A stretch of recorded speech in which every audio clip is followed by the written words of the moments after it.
सांगली मिरज कुपवाड महानगरपालिकेचे माजी उपमहापौर मोहन जाधव यांची कन्या विद्या जाधव या निवडणूक रिंगणात उतरल्या आहेत। उच्च शिक्षित आणि सुशिक्षित उमेदवार म्हणून कुपवाडकर जनता त्यांच्याकडे पाहत आहे।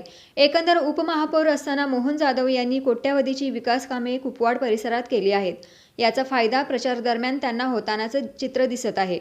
याचमुळे प्रभागातील जनतेतून त्यांना मोठा पाठिंबा मिळत आहे। स्वर्गीय प्राध्यापक शरद पाटील सरांच्या विचारातून तयार झालेल्या नेतृत्व म्हणून मोहन जाधव यांच्याकडे पाहिले जाते आणि आता त्यांचीच मुलगी विद्या मोहन जाधव या लिफाफा चिन्ह घेऊन अपक्ष लढत आहेत। येत्या 15 तारखेला लिफाफा या चिन्हाला मत देऊन विद्या मोहन जाधव यांना विजयी करावे असं आवाहन माजी उपमहापौर मोहन जाधव यांनी केले आहे।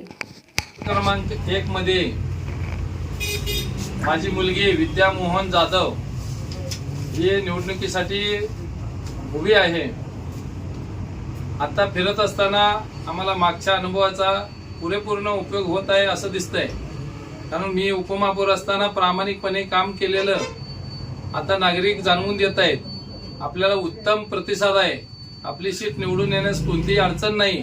माननीय शरद पाटील सरांचा मी कार्यकर्ता पूर्वीपासून गेली 40 वर्षे काम केलेलं आहे।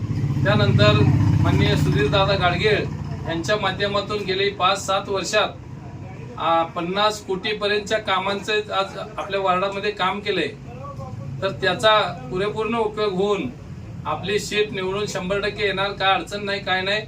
लोकांचा प्रतिसाद, नागरिकांनी अतिशय उत्स्फूर्तपणे आपल्याला प्रचार करत असताना प्रतिसाद दिलेला आहे। या भविष्यामध्ये आपल्या कुपवाड महापालिकेमध्ये आपली मुलगी सुशिक्षित, उच्च शिक्षित आहे, सिव्हिल इंजिनियर आहे, हुशार आहे। त्याच्यामुळं कोणत्याही कामामध्ये ती कमी पडणार नाही।